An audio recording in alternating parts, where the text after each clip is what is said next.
Coach de vie, comment faire pour trouver des clients? Mes 3 clés.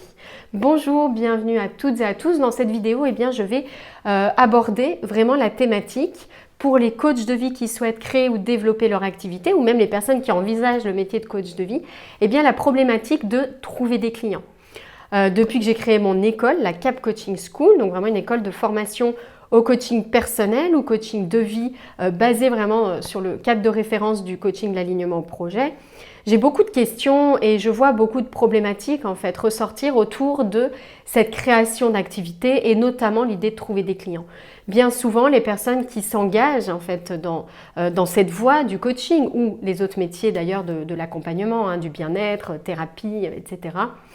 Bien souvent ne font pas ces métiers pour leur fibre commerciale et de vente et donc se trouvent confrontés d'un côté à l'envie d'aider, de contribuer de la manière la plus généreuse on pourrait dire possible et puis d'un autre côté la problématique réelle, concrète, matérielle de créer une entreprise et de vendre en fait ces services.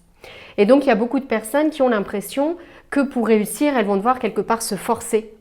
Elles vont devoir passer beaucoup de temps à chercher des clients et elles ont le sentiment que c'est très difficile, qu'il faut être un vendeur hors pair pour trouver des clients.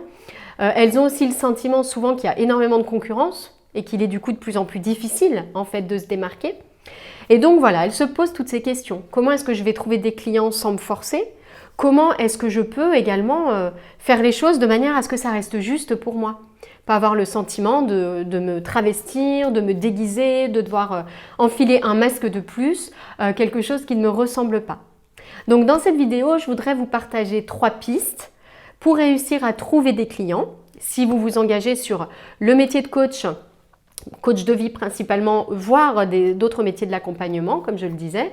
Et donc, comment faire? Quelles sont ces 3 pistes pour, alors non pas vraiment trouver des clients, mais plutôt attirer en fait à soi les clients que l'on souhaite. La première piste à explorer, si l'on veut attirer à soi les clients que l'on souhaite, ça va être de trouver sa plus-value. De faire vraiment ce travail, non pas chercher à être un coach parmi d'autres qui va sortir du moule d'une école lambda et qui va ressembler à tous les autres, mais vraiment aller travailler sur le qui je suis. Qui je suis? Qui est-ce que je veux être comme coach ou comme thérapeute, comme accompagnant? Donc qui est-ce que j'ai envie d'être? À quoi est-ce que ça ressemble? Qu'est-ce qui m'amène en fait au coaching? Quelles sont les thématiques clés qui m'animent, qui me font vibrer, qui me parlent le plus? Bref, quelle est ma zone de magie? Quelle est ma plus belle contribution? Voilà, qui est-ce que j'ai envie d'être comme coach? Et dans la formation qu'on propose, il y a tout un module quasiment qui est consacré vraiment à ça. Qui est-ce que je veux être comme coach? Et plus on va identifier avec précision cette unicité de coach, cette identité de coach, moins en fait on va subir la concurrence parce que moins on va ressembler aux autres. Je mets ici un petit point d'attention sur se trouver son profil de coach, sa plus-value de coach. Attention, l'idée dans le coaching, c'est toujours d'accompagner l'autre dans son autonomie.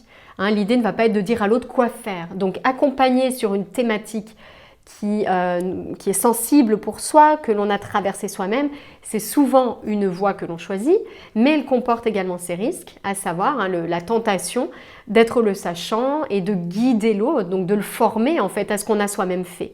Le coaching, c'est pas ça, c'est vraiment une posture qui est respectueuse de l'autonomie de l'autre. Et donc ça pour moi, c'est vraiment la première piste pour être moins sujet à cette concurrence. C'est vraiment d'aller identifier cette plus-value unique de coach. La deuxième piste qui est essentielle, c'est de passer du temps sur la définition de son public idéal. Mais oui, avant d'attirer à soi les clients que l'on souhaite accompagner, il faut avoir une idée très claire en fait de qui l'on souhaite accompagner. Vous savez, c'est comme dans la vie, c'est ce qu'on dit. Si on n'a pas de direction claire, ça va être le fouillis ce qu'on va attirer à soi. Si au contraire notre direction est très claire, on va être beaucoup plus rapide, beaucoup plus efficace dans le tri de ses relations, dans le tri de ses engagements et ce sera beaucoup plus facile pour soi. C'est la même chose avec son public idéal. Si c'est brouillon dans votre esprit, ce sera brouillon pour vos clients et personne ne s'y retrouvera. Donc l'idée ici est vraiment de travailler avec précision sur votre profil de client idéal, sur ce que j'appelle votre avatar. Et donc vraiment d'aller dessiner, prendre le temps de décrire avec précision qui est ce client idéal que vous aimeriez accompagner, parce que vous allez en fait passer le plus clair de votre temps ensuite avec ces personnes. Donc il est essentiel que ce soit des personnes que vous ayez choisies au préalable, que vous ayez clairement identifiées et que vous ayez à cœur en fait d'accompagner. Donc ça pour moi c'est vraiment la deuxième piste. La troisième piste qui est essentielle, une fois qu'on a défini sa plus-value de coach, une fois qu'on a défini son public idéal, eh bien ça va être de préparer des contenus qui vont en fait répondre aux questions que votre public se pose. Et donc en faisant ça, plutôt que de vous focaliser sur comment est-ce que je vais vendre mes services, vous allez vous focaliser sur quelles sont les questions que mon public se pose et comment est-ce que je peux l'aider à avancer. Bien sûr, l'idée va être de l'aider à avancer jusqu'à son service, jusqu'à ce qu'on propose, mais de lui donner des éléments, de lui apporter des éléments pour qu'il puisse commencer à faire des premiers pas de son côté, pour qu'il puisse avoir un intérêt en fait à vous suivre, avoir un intérêt à lire vos contenus. Donc ce que j'invite moi ici, les personnes que je forme au coaching et à la création d'entreprises de coach, formateurs ou thérapeutes à faire, c'est vraiment travailler, une fois que le public idéal est bien défini, sur cette liste de contenus, quelles sont les questions qu'il se pose et quels sont les contenus que je peux proposer en réponse à cela. Donc ici, il va s'agir de faire une grille de contenu, de préparer vraiment une stratégie éditoriale. Alors, ce sont de grands mots, ça peut être quelque chose de très simple, mais l'idée va être de proposer en fait régulièrement des contenus qui intéressent votre public, tout simplement pour qu'il ait bien envie d'aller plus loin avec vous. Voilà ce que je souhaitais vous partager, ces 3 pistes pour attirer à vous des clients.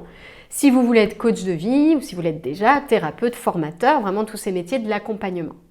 Si vous souhaitez aller plus loin, on propose une formation au métier de coach personnel ou coach de vie se basant sur le cadre de référence du CAC, donc la méthode de coaching que j'ai créée.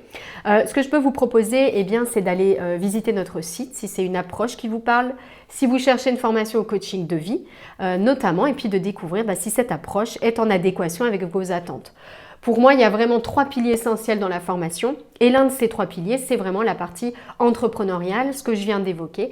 Donc, je passe beaucoup de temps également dessus dans la formation pour donner en fait tous les éléments nécessaires pour pouvoir créer une activité prospère parce que c'est aussi le but, on a envie d'aider, de contribuer, mais il est essentiel d'avoir des personnes en fait à accompagner et de pouvoir justement exercer cette plus belle contribution. Donc, on vous mettra en dessous de cette vidéo les liens pour tout cela. J'espère que ce contenu vous a plu, vous a intéressé. Je vous souhaite une très belle journée. À bientôt.